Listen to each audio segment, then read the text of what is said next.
Hii ni Seven Media toka mji wa Goma.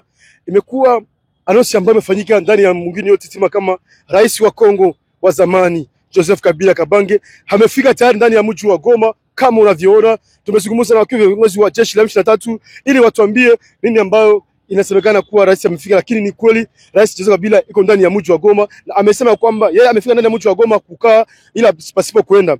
Utafahamu kwamba imekuwa miaka 6 ambayo imepitikana ambapo rais Joseph Kabila alikuwa haiko ndani ya Kongo, lakini leo amerudi ndani ya mji wa Kongo, hatafika ndani ya mjimbo wa Goma ambapo linashikwa tayari ama zinadhibitiwa na wanajeshi wa M23. Mimi Nino Sabanza tumezungumza pia na meya wa mji wa Goma ambaye amesema kwamba kufika kwa rais Kabila ndani ya mji wa Goma ni furaha kubwa, maana kila mkongomani wote ana haki ya kurudi ndani ya jimbo lao ambaye alikuwa wakikimbia muda mingi, siku nyingi sana, na leo kila mkongomani wote anaweza kurudi ndani ya mji wao kama inaweza kustahili. Pia meya wa mji amesema kwamba Kabila kufika ndani ya mji wa Goma ni ushindi kubwa sana, maana ilikuwa ikingojewa na hamu.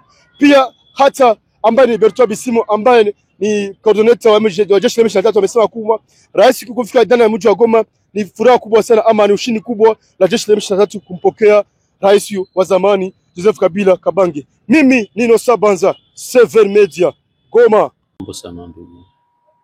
Kwa majina naitwa Desire Ngabo Kisuba, niko meya makamu wa mji wa Goma. Ni ukweli rais wa zamani Joseph Kabila iko hapa mjini Goma tangu juzi jioni amefika hapa. Goma ni nyumbani kwake. Goma ni mji wa watu wote, na yeye kama vile mkongomani yeyote na ana haki na ana uhuru wa kuweza kusirikile mazone zote ambazo chama chetu cha AFC M23 kinashikilia. Yani amekuja kama mkongomani yeyote kutembelea mji wa Goma. Goma unakaribisha watu wengi na yeye pia amekuja na tunamkaribisha kabisa. Kubwa kwa wale ambao walikuwa wanaenda wanachafua chama cha AFC M23, kusema kama Goma hakuna maisha, kusema kama Goma watu wanauawa, kusema kama watu hawawezi fika Goma. Unaangalia yeye ni seneta wa maisha, ni rais ambaye alikuwa akiongoza nchi yetu ya Republique Democratique du Congo, naye ule amefika hapa Goma. Ni message kubwa kwa wale ambao walikuwa wangali na dute kusema Goma hakuwezi fikiwa, na imetufurahisha sana ujio wake, na wale wengine wote ambao walikuwa na hesite nao wakaribie wakuje mjini Goma. Goma kuna maisha, Goma kuna umoja, Goma hakuna ukabila, Goma kuna amani ambayo imeanza kurudia, Goma kuna vitu vyote vizuri. Watu wote wakaribie kuja Goma.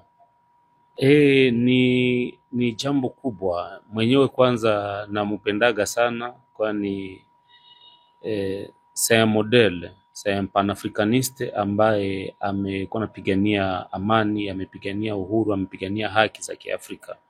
Na kufika yake hapa mjini Goma, si mimi mwenyewe tu, hata chama cha AFC M23 kimefurahi sana, kwani watu wengi walikuwa wako wanaenda wanatuchafua. Na rais Joseph Kabila eneo zingine kama vile Kinshasa wamekuwa wako wanamuinda kusema hawezi akarudi, na kwa sasa umeangalia Sena wameleve mema immunite zake, lakini ni mkongomani ambaye aliweza kupatia Kongo yale ambao alikuwa nayo. Na sisi kama wakongomani pahali pa kumshukuru, wengine wameanza kumuinda. Sasa kutoka yake anexile na kurudi ndani ya nchi ni furaha kubwa. Ni mkongomani iko huru kutembea ndani ya Kongo. Kama bwana Tshisekedi yeye amemkamata kama adui, hawezi penda amuone. Sisi eneo zetu ambazo chama cha AFC M23 kinamiliki iko huru, kama wakongomani wengine wote waweze